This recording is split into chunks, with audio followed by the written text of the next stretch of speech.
Şimdi son yapraktayım. Yani son kanatta. Onun tabi ortak olan, yani şu boncuklarımızdan birleşecek. Onu göstermek istiyorum. Buradan kristalden çıkmışım. Şuraya giriyorum yine. Buraya. Evet. Şimdi 3 alıyoruz. 3 alıyoruz. Şuna giriyoruz. Bunlar önemli bu nokta. Burada şaşırma olabilir. Buradan, evet. Sonra çevirelim, böyle daha rahat görürüz. Şurada bir görüyorsunuz. Boncuğumuz var. Ona girdik. Bir kasma oldu yine. Evet. Şimdi 2 alıyoruz. Şöyle ve böyle. Tekrar bakın, burada arada bir boncuğumuz var. Şu. Yani şu kolun bu tarafındaki kristali saran 3 boncuk üzerinde çalışıyoruz. Şöyle. Bir tane aldık. 2 tane alacağız tabii. Dörtlü grup. Şuradan buraya çıkacağız. Şuradan. Şöyle.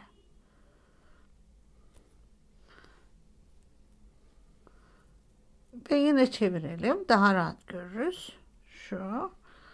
Şimdi buraya kristalimizi yerleştireceğiz. Çıkıyoruz. Bu. Ve buraya kristalimizi yerleştireceğiz.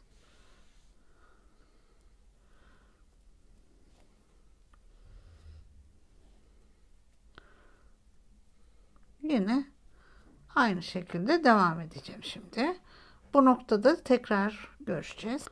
Son ekleme noktasındayım. Bunu bakın şuradaki kristalimize ekleyeceğiz. Bunu, yani şu bacağı buraya ekleyeceğiz. Evet, bir kere ilk etapta çalışma boncuğuna gelmiş olmam gerekiyor. Geldim. Bir tane kum alıyoruz. Şimdi şurada boncuğumuz var. Bakın bu arkada olduğu için arkadan öne doğru geliyorum. Şöyle. Bir. Tekrar bir kum alıyoruz. Bu sefer şu arada boncuğumuz var. Şu bakın. Aynı boncuk yani. Oradan çıkıyoruz. Döndüreyim bir. Belki daha iyi görürüm. Şöyle. Şu neydi? Çalışma boncuğuydu. Buna girdim. Buna girdim.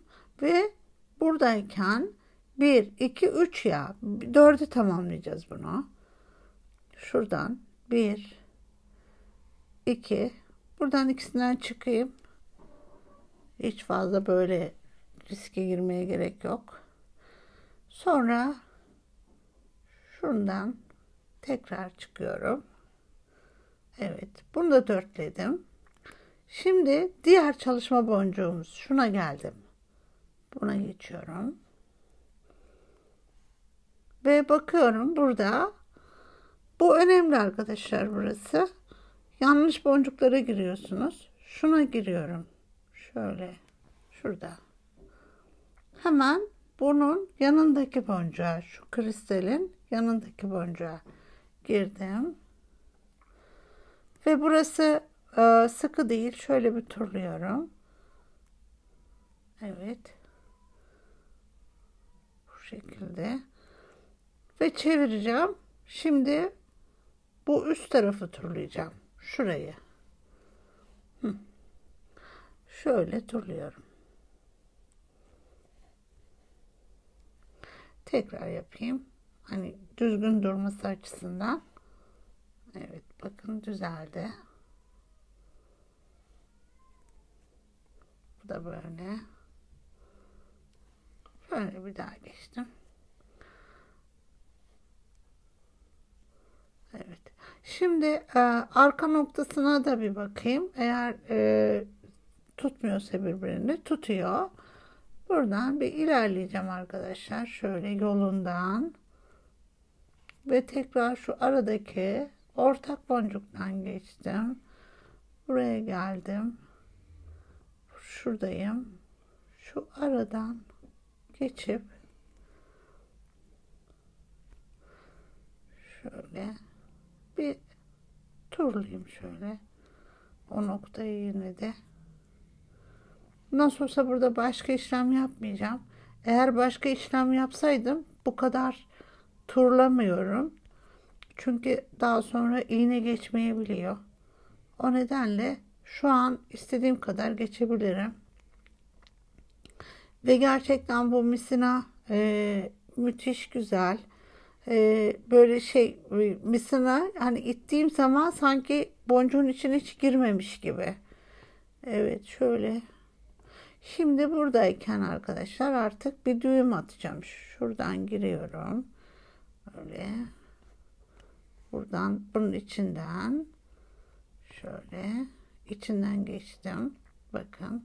Ve bunu ben böyle çekip o boncuğun içine sokmaya çalışıyorum. Düğümü gözükmesin diye. O boncuğun hani şuradaki şu boncuğun içine sokmaya çalışıyorum. Bir tanecik daha atayım üstüne. Şöyle girdim tekrar. Birkaç kere ama turladıktan sonra. Evet buradan şuna ve buna bakın şöyle şu içine sokmaya çalıştım. Girdi.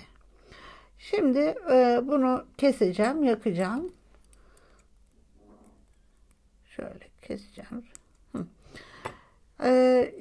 Arkadaşlar bir tane daha öreceğim bunun aynısından. Ve eklemesini yapacağız beraber. Bir tane daha aynısından öreceğim.